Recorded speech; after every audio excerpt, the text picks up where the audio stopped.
ॐ अज्ञानतिमिरान्धस्य ज्ञानाञ्जनशलाकया चक्षुरुन्मिलितं येन तस्मै श्रीगुरवे नमः।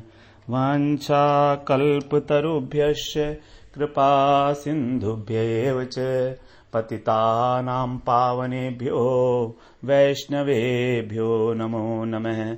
नमो महावदन्याय कृष्ण प्रेम प्रदायते कृष्णाय कृष्ण चैतन्य नाम्ने गौरत्विषे नमः।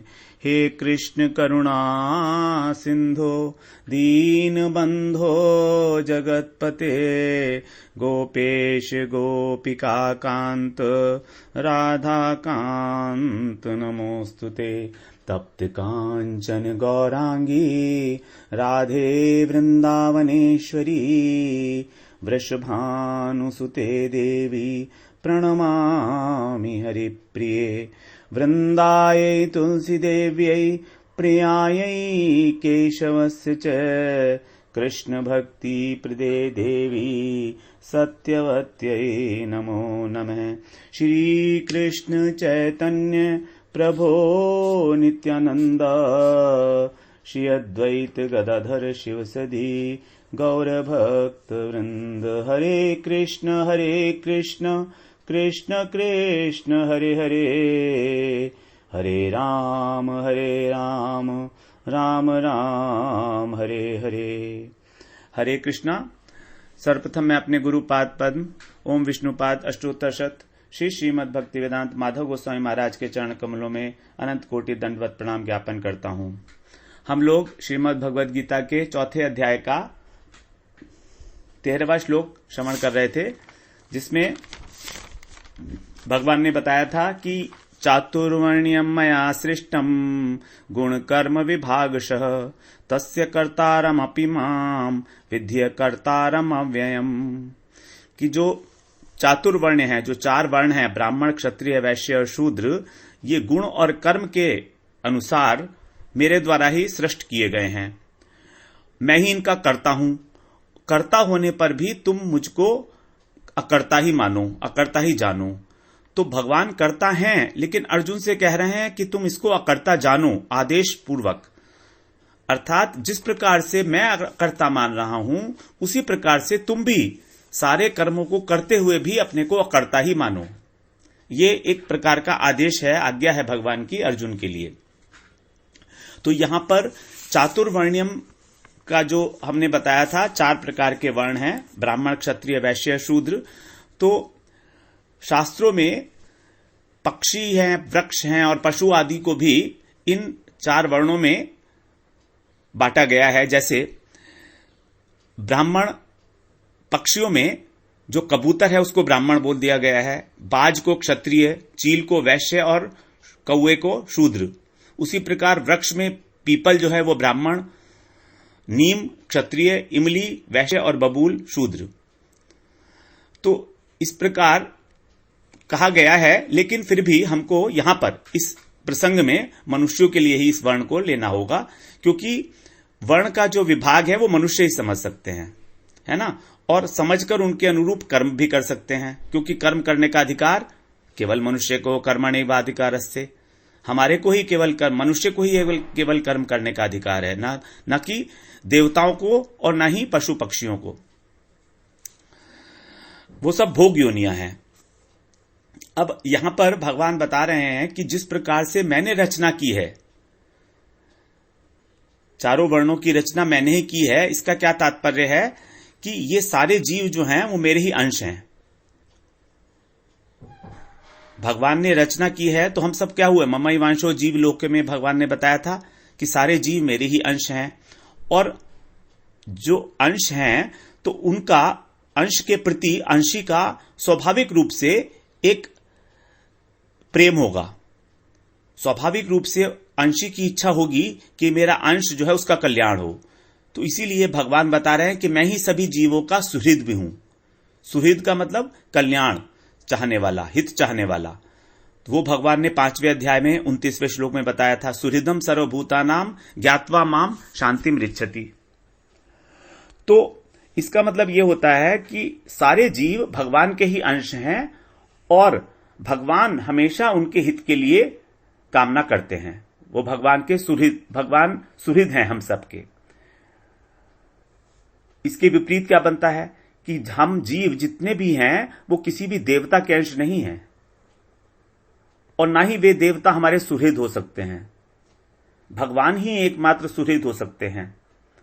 तो इसका मतलब है कि मनुष्य मात्र को कर्तव्य बनता है उसका कि जितने भी अपने वर्ण के अनुसार जो भी अपने कर्तव्य कर्म का पालन कर रहा है, वर्णाश्रम धर्म का, तो वो सभी कुछ भगवान को ही अर्पण करे एकमात्र। भगवान ने सारे वर्ण बनाए हैं, भगवान ने वर्णाश्रम धर्म बनाया, भगवान से ही हम लोग उत्पन्न हुए हैं, भगवान के ही अंश हैं हम जीव, भगवान हमारे सुहृद हैं। तो फिर हम अपने कर्मों को अर्पण करेंगे जब कर्म और कर्म का फल अर्पण करना होगा हमको, क्योंकि कर्म योग में यही साधना है कि कर्म को और कर्म का फल को अर्पण करना होता है, तभी निष्कामता की प्राप्ति होती है। तो फिर हम अर्पण किसे करेंगे? हमें उसी को अर्पण करना है जो हमारे उपास्य हैं और हम भगवान को ही अर्पण करेंगे, न कि किसी देवी देवता को। फिर 18वें अध्याय में भी भगवान ने बताया है कि जब तुम कर्म को मेरे अर्पण करते हो तो क्या होता है, क्या फल मिलता है तुमको। 18वें अध्याय के 46वें श्लोक में भगवान ने बताया है। इसी कर्मयोग की ही बातें चल रही हैं अभी। ये सारी कर्मयोग को करने का परिपाटी भगवान बता रहे हैं अपना उदाहरण देते हुए। तो 18वें अध्याय के 46वें श्लोक में भगवान बता रहे हैं, यतः प्रवर्तिर्भूतानां येन सर्वमिदं ततं स्वकर्मणा तमभ्यर्च्य सिद्धिं विन्दति मानवः। यतः प्रवृत्तिर्भूतानां, भूतानां मतलब प्राणी, जितने भी प्राणी हैं वो सब, प्रवृत्तिर्भूतानां वो सब कैसे है? भगवान से ही उत्पन्न हुए हैं। और येन सर्वमिदं ततं, और जिन परमात्मा से ही ये सारा जगत व्याप्त है, क्योंकि भगवान क्या है? सर्वव्यापी हैं। तो येन सर्वमिदं ततं, तो जिनसे ये सारा सारा संसार व्याप्त है, स्वकर्मणा तब अभ्यर्च, अपने कर्म के द्वारा उनकी अर्चना करना, अभ्यर्च माने अर्चना करना, सिद्धिं विन्दति मानवः। तो उन परमात्मा की जब हम अपने स्वाभाविक कर्मों के द्वारा, स्वाभाविक कर्म कौन सा है? जो हमारा वर्णाश्रम धर्म है, क्योंकि वर्ण की जो व्यवस्था की गई है वो स्वभाव के अनुसार की गई है, स्वभाव से उत्पन्न गुणों के अनुसार। स्वभाव से उत्पन्न गुण कौन से? सतोगुण, रजोगुण और तमोगुण। क्योंकि जो सतोगुण प्रधान है उनको ब्राह्मण बनाया गया, जो रजोगुण प्रधान है लेकिन सत्व मिश्रित हैं उनको क्षत्रिय, रजोगुण प्रधान और जो तमोगुण मिश्रित हैं उसको वैश्य, और तमोगुणी प्रधान को शूद्र।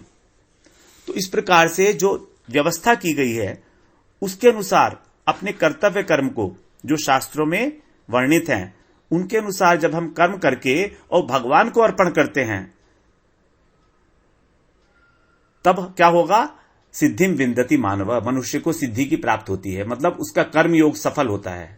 यही कर्मयोग है सिद्धि। कर्मयोग का फल क्या था बताया था? कर्मयोग का फल है चित्त का शुद्धिकरण, चित्त की शुद्धि।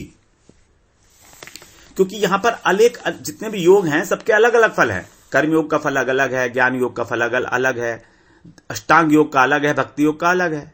फिर भक्ति योग के अंदर भी अलग अलग भाव से जब पूजा की जाएगी, उपासना की जाएगी, तो उन सबका फल अलग अलग होगा, अलग अलग लोक की प्राप्ति होगी।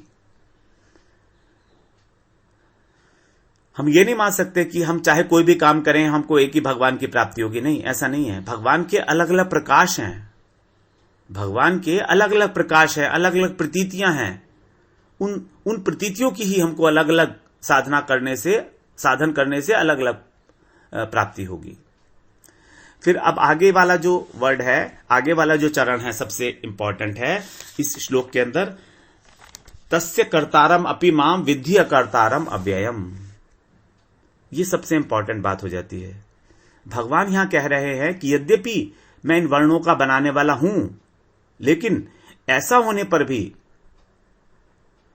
अपि माने ऐसा होने पर भी, तस्य कर्तारम अपि, मैं इन सब का करता हूं, तो भी माम माने मुझको, विद्धि माने जान, अकर्ता, मुझ अविनाशी को, अव्ययम, अव्ययम मतलब अविनाशी, जिसका कोई व्यय नहीं होता,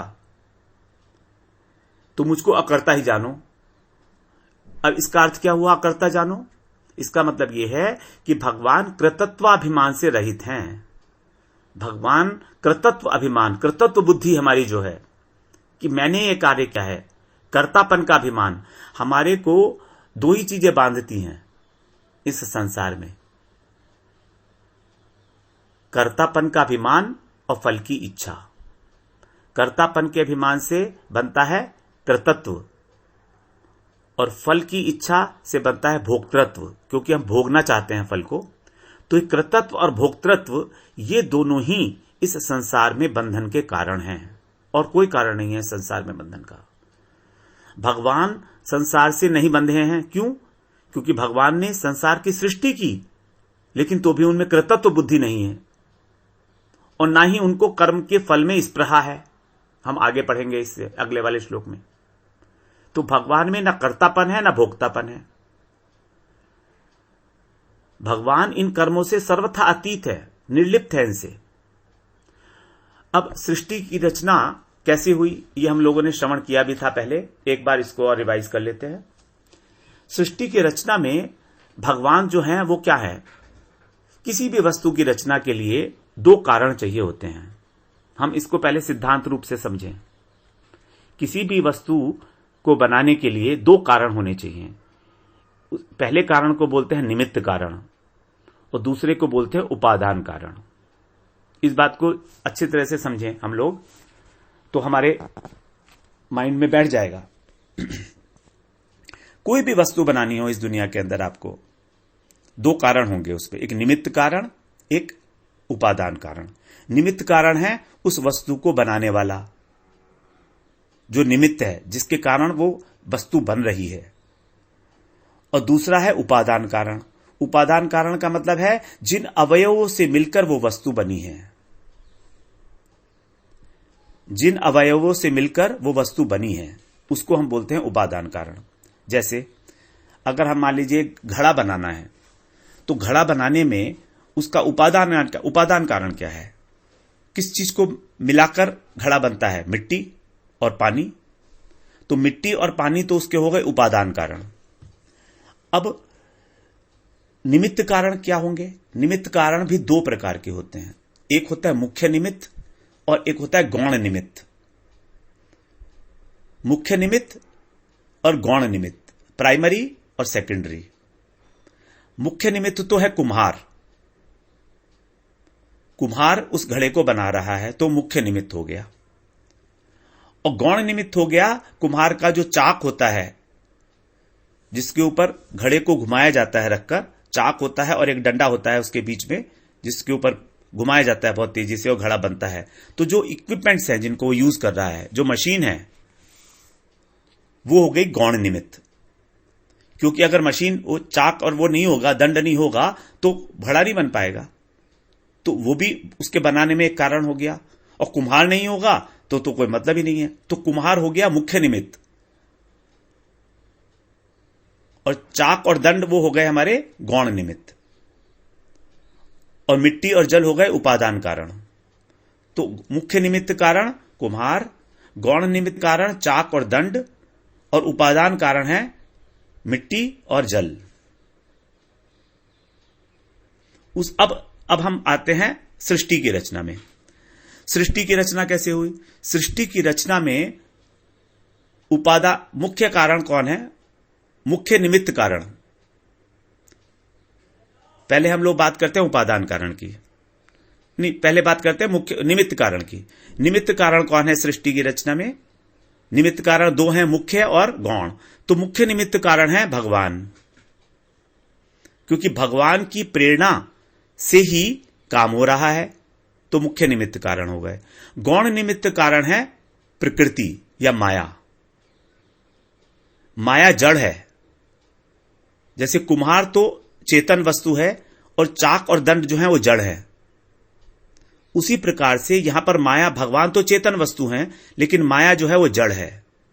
तो यह है गौण निमित्त कारण। इस सृष्टि के बनने में।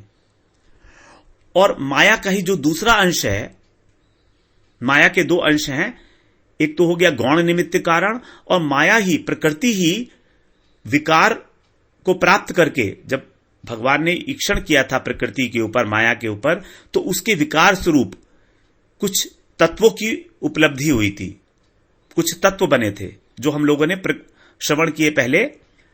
जब भगवान ने ईक्षण किया तो प्रकृति के ऊपर सबसे पहले बना था महत तत्व।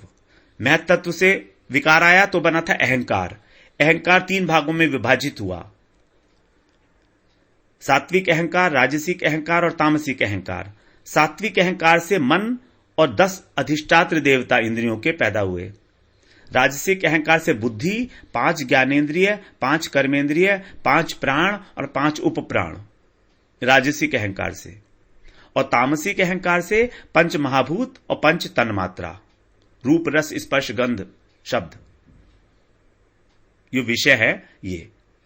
तो इस प्रकार से हम देख रहे हैं कि सृष्टि ने हमारे को, माया ने हमारे को 24 तत्व उपलब्ध कराए थे। वो माया के ही अंश थे, इसलिए माया का उपादान अंश कहे जाएंगे। तो माया ही एक प्रकार से इसका उपादान अंश भी है और माया इसका गौण निमित्त अंश भी है इस सृष्टि का। अब कुम्हार जब गौण मुख्य निमित्त कारण है, तो जब कुम्हार बनाता है घड़े को, तो उसमें क्या खर्च होता है? उसकी शक्ति खर्च होती है, उसकी एनर्जी लगती है, और जो मिट्टी है वो भी खर्च हो रही है, दोनों का व्यय हो रहा है। लेकिन यहां पर सृष्टि के निर्माण में भगवान की शक्ति का कोई व्यय नहीं हो रहा है। भगवान ज्यों के त्यों हैं, भगवान का कुछ भी नहीं बिगड़ रहा है, क्योंकि भगवान केवल दृष्टिपात कर रहे हैं। भगवान की एनर्जी वेस्ट नहीं हो रही है, भगवान की कोई शक्ति उसमें व्यय नहीं हो रही, इसलिए भगवान अव्यय है। यहां भगवान को कहा गया तस्य कर्तारम अपि माम विद्धि अकर्तारम अव्ययम। अब यहां पर सृष्टि की रचना में भगवान कर्ता है भी और नहीं भी, क्योंकि अगर भगवान की प्रेरणा नहीं होगी तो माया काम नहीं करेगी। तो एक प्रकार से भगवान यहां पर प्रयोजक कर्ता हो गए और माया प्रयोज्य कर्ता हो गई, करने वाली।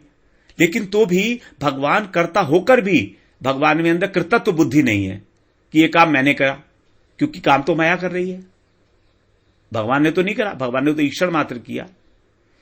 तो यहां भगवान इस तरह कह रहे हैं कि हमको भी कर्म करते हुए उसमें केवल साक्षी भाव ही रखना है। कर्म हो रहा है हमारे द्वारा, बस इतना भाव, तभी हम अकृतत्व की प्राप्ति हो सकती है। हमको कृतत्व बुद्धि से हमको काम नहीं करना है, ये अहंकार को पोषित नहीं करना है कि मैंने ये काम किया। जब भगवान ये कह रहे हैं कि मैं कर्म करते हुए भी अकर्ता हूं, तो फिर हमको कर्ता बनने की क्या आवश्यकता है? उससे केवल हमारा मिथ्या अभिमान ही पोषित होता है। और सारा जो हम श्रीमद् भगवद गीता का अध्ययन कर रहे हैं, उसका एक ही लक्ष्य है कि किस प्रकार से जो हमारा मिथ्या अभिमान है वो शिथिल हो जाए, वो नाश हो जाए, और हमारा शुद्ध अभिमान कि हम कृष्ण के एकमात्र दास हैं, वो अभिमान जागृत हो जाए। यह है हमारा लक्ष्य, किसी भी प्रकार से हो। इसीलिए अलग अलग प्रकार से अलग अलग योग देकर की बात कर कर, अलग अलग विषयों की बात कर कर, उदाहरण देकर भगवान हमको अकृतत्व बुद्धि पर ही ले जाना चाह रहे हैं।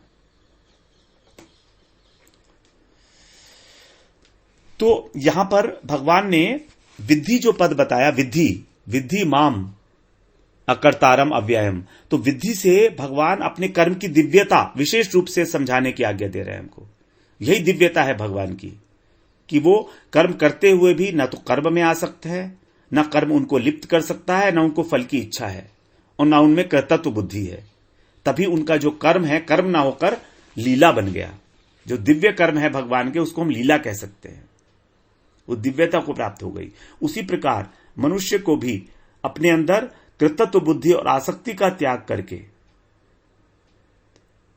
उस दिव्यता को प्राप्त करना चाहिए, तभी जो है कर्म बंधन का कारण नहीं बनेगा।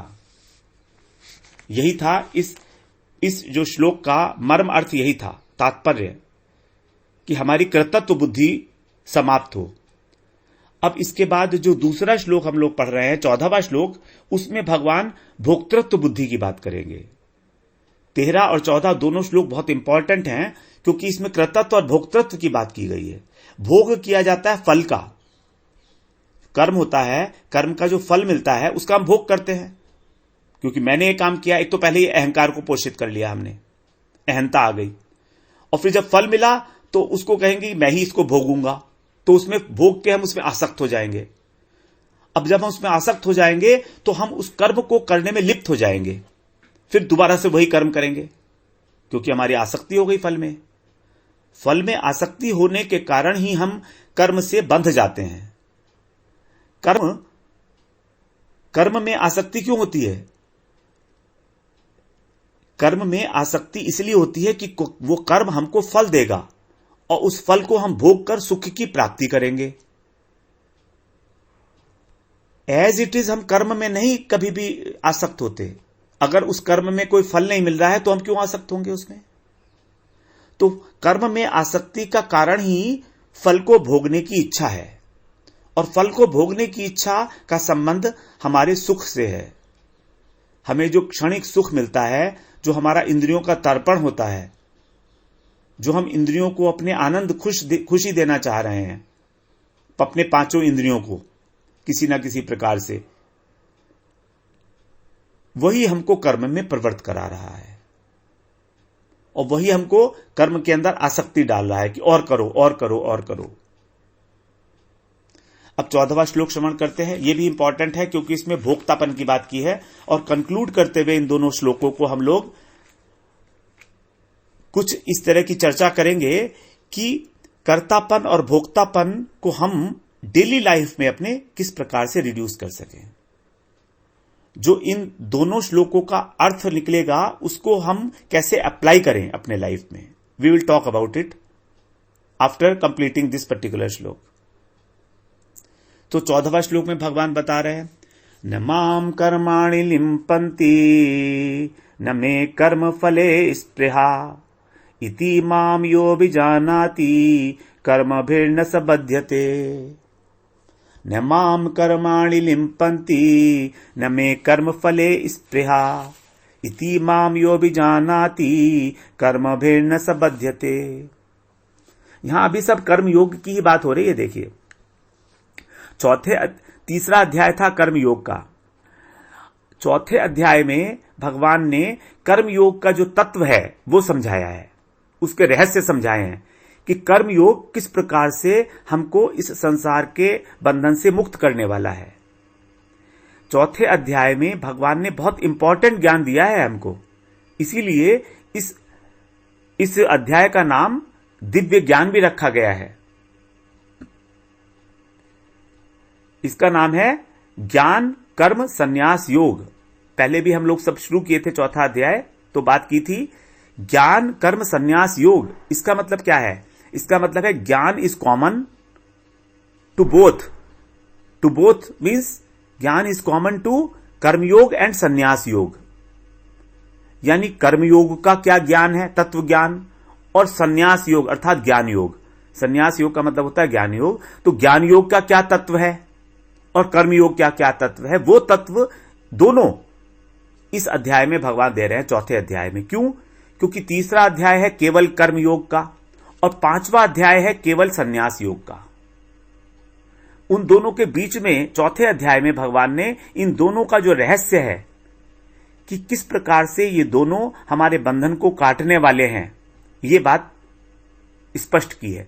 तो अभी चौथे अध्याय में ही अभी हम कर्मयोग के तत्व की बात कर रहे हैं। अभी संन्यास योग के तत्व की बात जो है चौथे अध्याय के ही लास्ट स्टेज में करेंगे भगवान।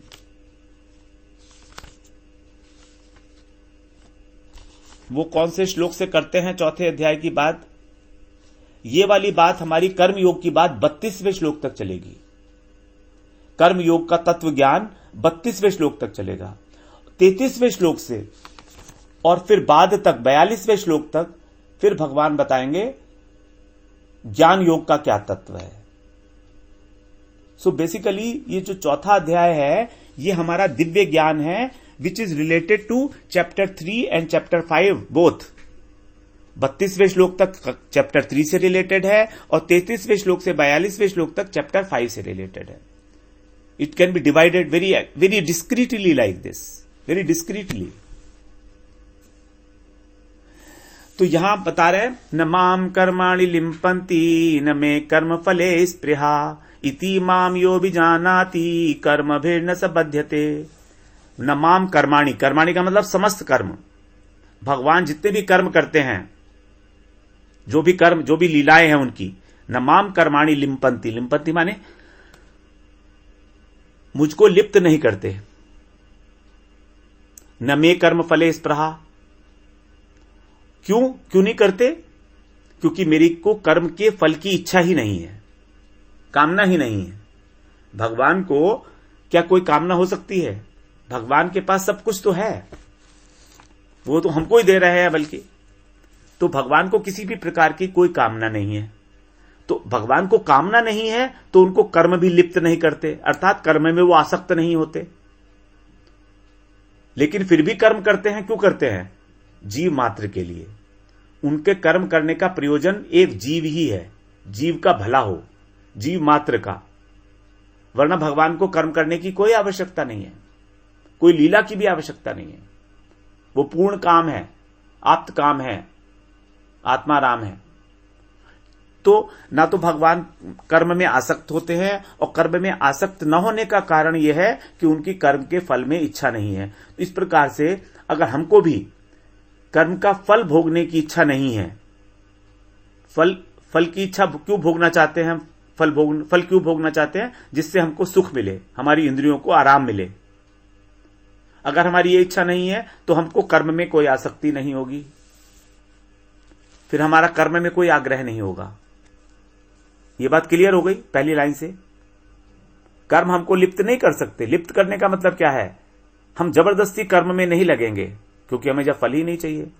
फिर आपके आगे क्या बता रहे हैं? इति माम यो विजानाति, अगर कोई मुझको ऐसे जान लेता है कि मैं ऐसा हूं। अभिजानाति का मतलब होता है अच्छी प्रकार से, भली भांति, मतलब तत्वतः। या तो तत्वतः कह दो या अभिजानाति कह दो, एक ही बात है। तो जो इस प्रकार मुझे तत्व से जान लेता है वो कभी कर्म से आबद्ध नहीं होता। कर्म भिर न बध्यते, कर्म उसको कभी बांध नहीं सकते। तो यहां पर भी फिर वही बात है, जन्म कर्म च मे दिव्यम एवं यो वेत्ति तत्वतः है। ये भगवान का जो कर्म है उसकी दिव्यता बता रहे हैं। 13वें अध्याय में 13वें श्लोक में भी वही बताई, 14वें में भी। 13वें में बताया कि भगवान में कर्तापन का भाव नहीं है, और 14वें में बता रहे हैं भगवान में भोक्तापन भी नहीं है, क्योंकि वो भोग नहीं करना चाहते फल का। न मे कर्म फले स्पृहा। यही है भगवान के कर्मों की दिव्यता। अब अगर इसी दिव्यता को हम लोग अच्छी तरह से समझकर अपने जीवन में धारण कर लें तो फिर हमारा भी कर्म बंधन नहीं होगा। कर्म भिर न बध्यते, उस बंदे को, उस व्यक्ति को कभी भी कर्म नहीं बांध सकते। ये भगवान की घोषणा है। क्यों नहीं बांध सकते? क्योंकि हम उस समय में भगवान का आश्रय लेकर उनके पथ का अनुसरण करेंगे। जैसे भगवान को कर्तापन नहीं है और भोक्तापन नहीं है, ऐसे हमें भी नहीं होगा, क्योंकि हम उनका आश्रय लिए हैं। तत्व से जानने का मतलब ही यही है कि हमने भगवान का आश्रय लेकर हम उसी पथ पर चल रहे हैं जिस पर भगवान चले हैं, या जिस पर भगवान हमें चलाना चाह रहे हैं, ये कहकर। इस प्रकार से हम लोगों ने अभी ये श्रवण किया, 14वां श्लोक की अनुवाद श्रवण किया। इसी श्लोक को हम लोग और विस्तृत रूप से अगली बार फिर श्रवण करते हैं। वांछा कल्पतरुभ्यश्च कृपा सिंधुभ्येव च पतितानां पावनेभ्यो वैष्णवेभ्यो नमो नमः।